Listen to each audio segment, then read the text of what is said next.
ಭಾರತ ಮತ್ತು ಪಾಕಿಸ್ತಾನದ ನಡುವೆ ಯುದ್ಧದ ಸಂಘರ್ಷ ತೀವ್ರಗೊಂಡಿರುವ ಹೊತ್ತಲ್ಲಿ ಸ್ವತಃ ಪಾಕಿಸ್ತಾನದವರೇ ನಾವು ಪರಮಾಣು ಬಾಂಬುಗಳನ್ನು ಹಾಕ್ತೀವಿ ಒಂದು ವೇಳೆ ಯುದ್ಧ ಆದರೆ ಅಂತೇಳಿ ಗೊಡ್ಡು ಬೆದರಿಕೆಗಳನ್ನು ಹಾಕ್ತಿರುವ ಹೊತ್ತಲ್ಲೇ ಪಾಕಿಸ್ತಾನದಲ್ಲಿ ತುರ್ತು ಅಧಿವೇಶನವನ್ನು ಕರೆಯಲಾಗಿದೆ. ರಾತ್ರೋರಾತ್ರಿ ಈ ತುರ್ತು ಅಧಿವೇಶನ ನಡೆಸಲಾಗುತ್ತೆ.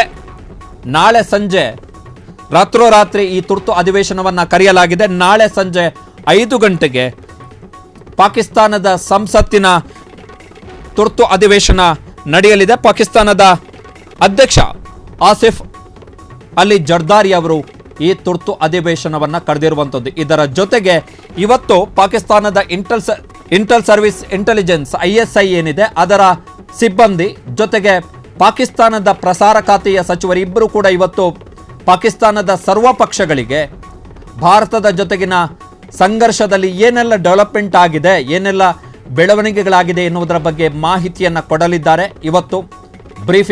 ಇವತ್ತಿನ ಬ್ರೀಫಿಂಗ್ನ ಬಳಿಕ ನಾಳೆ ಸಂಜೆ 5 ಗಂಟೆಗೆ ಪಾಕಿಸ್ತಾನದ ಸಂಸತ್ತಿನಲ್ಲಿ ವಿಶೇಷ ಅಧಿವೇಶನವನ್ನು ಕರೆಯಲಾಗಿದೆ. ಬಟ್ ಪಾಕಿಸ್ತಾನ ಯುದ್ಧಕ್ಕೆ ರೆಡಿ ಇಲ್ಲ, ಅದೊಂದು ಸ್ಪಷ್ಟವಾಗಿ ಹೇಳಬಹುದು ನಾವು. ಯುದ್ಧಕ್ಕೆ ಪಾಕಿಸ್ತಾನ ರೆಡಿ ಇಲ್ಲ. ಪಾಕಿಸ್ತಾನ ರಷ್ಯಾದಲ್ಲಿ ಪಾಕಿಸ್ತಾನದ ರಾಯಭಾರಿಗಳು ರಷ್ಯಾ ಟುಡೆಗೆ ಕೊಟ್ಟಂತಹ ಸಂದರ್ಶನ ಇರಬಹುದು, ಜೊತೆಗೆ ಪಾಕಿಸ್ತಾನದ ಪ್ರಧಾನಮಂತ್ರಿಗಳು, ಪಾಕಿಸ್ತಾನದ ರಕ್ಷಣಾ ಸಚಿವರು, ಪಾಕಿಸ್ತಾನದ ಪ್ರಸಾರ ಖಾತೆ ಸಚಿವರು ಇವರೆಲ್ಲರೂ ಕೂಡ ಯುದ್ಧದ ಮಾತುಗಳನ್ನು ಆಡ್ತಾ ಇದ್ರೂ ಕೂಡ ಪಾಕಿಸ್ತಾನ ಯುದ್ಧಕ್ಕೆ ರೆಡಿ ಇಲ್ಲ. ಪಾಕಿಸ್ತಾನ ಇಂತಹ ಮಾತುಗಳನ್ನು ಆಡಿ ವಿದೇಶ ರಾಷ್ಟ್ರಗಳು ಅಂತಾರಾಷ್ಟ್ರೀಯ ಮಟ್ಟದಲ್ಲಿ ಭಾರತವನ್ನು ಯುದ್ಧ ಮಾಡದ ಹಾಗೆ ತಡೆಯುವಂತಹ ಪ್ರಯತ್ನವನ್ನು ಮಾಡ್ತಾ ಇದ್ದಾರೆ ಅಷ್ಟೇ.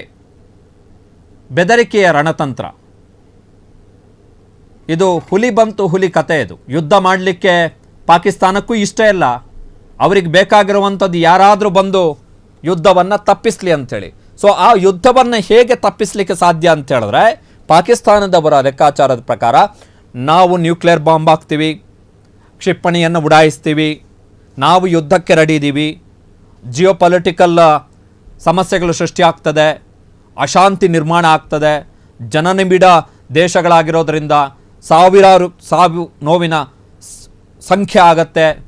ಹೀಗಾಗಿ ಅಮೆರಿಕದ ಅಧ್ಯಕ್ಷರು ಮಧ್ಯಪ್ರವೇಶವನ್ನು ಮಾಡಬೇಕು ಅಂಥೇಳಿ ಒಬ್ಬ ರಾಯಭಾರಿ ಅಮೆರಿಕದಲ್ಲೂ, ಮತ್ತೊಬ್ಬ ರಾಯಭಾರಿ ನಾವು ನ್ಯೂಕ್ಲಿಯರ್ ಯುದ್ಧಕ್ಕೂ ರೆಡಿ ಅಂಥೇಳಿ ಒಬ್ಬ ರಾಯಭಾರಿ ರಷ್ಯಾದಲ್ಲೂ ಹೇಳಿಕೆಯನ್ನು ಕೊಡುವಂಥದ್ದು. ಆವಾಗ ಏನಾಗುತ್ತೆ, ಅಂತಾರಾಷ್ಟ್ರೀಯ ಸಮುದಾಯ ಅಥವಾ ದೊಡ್ಡ ದೊಡ್ಡ ರಾಷ್ಟ್ರಗಳು ಬೇಡಪ್ಪ ನೀವು ಯುದ್ಧ ಮಾಡಬೇಡಿ ಅಂಥೇಳಿ ಎರಡೂ ರಾಷ್ಟ್ರಗಳಿಗೆ ಕೂಡ ಸಮಾಧಾನ ಮಾಡುವಂತಹ ಪ್ರಯತ್ನವನ್ನು ಪಡ್ತವೆ. ಈಗ ಫಾರ್ ಎಕ್ಸಾಂಪಲ್ ಅಮೆರಿಕದ ವಿದೇಶಾಂಗ ಕಾರ್ಯದರ್ಶಿ ಮತ್ತು ಅಮೆರಿಕದ ರಕ್ಷಣಾ ಕಾರ್ಯದರ್ಶಿ ಭಾರತದ ರಕ್ಷಣಾ ಸಚಿವರ ಜೊತೆಗೆ ವಿದೇಶಾಂಗ ಸಚಿವರ ಜೊತೆಗೆ ಮಾತುಕತೆಯನ್ನು ನಡೆಸಿದ್ದಾರೆ ತಾಳ್ಮೆಯನ್ನು ವಹಿಸಿ ಅಂತೇಳಿ. ಕತಾರ್ನವರು ಸ್ಟೇಟ್ಮೆಂಟನ್ನು ಕೊಟ್ಟಿದ್ದಾರೆ, ದಯವಿಟ್ಟು ತಾಳ್ಮೆಯನ್ನು ವಹಿಸಿ ಅಂತೇಳಿ. ಮಾಹಿತಿಗಳ ಪ್ರಕಾರ ಇರಾನ್ನ ಸಚಿವರೊಬ್ಬರು ಭಾರತಕ್ಕೆ ಭೇಟಿ ಕೊಡುವಂತಹ ಸಾಧ್ಯತೆ ಇದೆ, ಪಾಕಿಸ್ತಾನಕ್ಕೆ ಭೇಟಿ ಕೊಡುವಂತಹ ಸಾಧ್ಯತೆ ಇದೆ.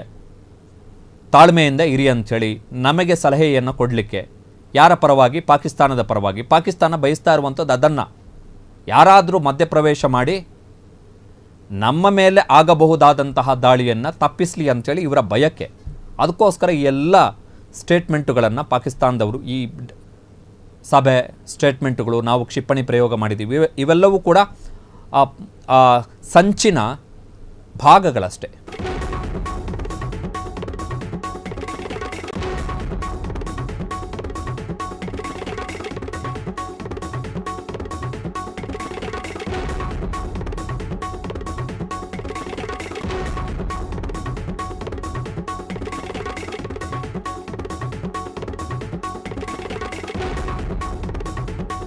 ಪಾಕಿಸ್ತಾನ ಸರ್ಕಾರ ಭಾರತದ ಬಂದರುಗಳಿಗೆ ಇವತ್ತು ನಿಷೇಧವನ್ನು ಹೇರಿದೆ. ನಾವು ನಿನ್ನೆ ಹೇರಿದ್ವಿ. ನಾವು ಫಸ್ಟು ಪಾಕಿಸ್ತಾನದವರು ಭಾರತ ಬಿಟ್ಟು ಹೋಗಬೇಕು ಅಂಥೇಳಿ ಸೂಚನೆಯನ್ನು ಕೊಟ್ವಿ. ನಮ್ಮ ಆದೇಶದ ಮರುದಿನ ಅವರು ಸೂಚನೆಯನ್ನು ಕೊಟ್ಟರು. ನಾವು ಪಾಕಿಸ್ತಾನದ ಜೊತೆಗೆ ವ್ಯಾಪಾರ ವ್ಯವಹಾರ ಮಾಡಲ್ಲ ಅಂಥೇಳಿ ನಾವು ಘೋಷಣೆ ಮಾಡಿದ್ವಿ, ಗಡಿ ಬಂದ್ ಮಾಡ್ತೀವಿ ಅಂಥೇಳಿ. ಅದಾದ ಮಾರನೆಯ ದಿವಸ ಅವರು ಗಡಿ ಬಂದ್ ಮಾಡ್ತೀವಿ ಅಂಥೇಳಿ ಘೋಷಣೆ. ಪಾಕಿಸ್ತಾನದ ಬಳಿ ಯಾವುದೇ ಅಸ್ತ್ರಗಳಿಲ್ಲ ನಮ್ಮ ವಿರುದ್ಧದ ಹೋರಾಟದಲ್ಲಿ. ಅವರಿಗೆ ಈಗ ಇರತಕ್ಕಂಥ ಏಕೈಕ ಮಾರ್ಗ ಏನು ಅಂತ ಹೇಳಿದ್ರೆ ಅಂತಾರಾಷ್ಟ್ರೀಯ ಮಟ್ಟದಲ್ಲಿ ಭಾರತದ ಮೇಲೆ ಒತ್ತಡವನ್ನು ತಂದು ಭಾರತವನ್ನು ಸುಮ್ಮನಾಗಿಸಿ ಯುದ್ಧದಿಂದ ಬಚಾವಾಗುವಂಥದ್ದು ಮಾತ್ರ ಈಗ ಪಾಕಿಸ್ತಾನದ ಬಳಿ ಉಳಿದಿರುವಂತಹ ಉಪಾಯ. ಅದರಲ್ಲಿ ಆ ಉಪಾಯದಲ್ಲಿ ಏನಾದರೂ ಅವರು ಉಳ್ಕೊಂಡ್ರೆ ನಿಟ್ಟುಸಿರು ಬಿಡ್ಬೋದು, ಇಲ್ಲದಿದ್ದರೆ ಪಾಕಿಸ್ತಾನಕ್ಕೆ ಮುಂದಿನ ದಿನಗಳು ಭಾರಿ ಕಷ್ಟ.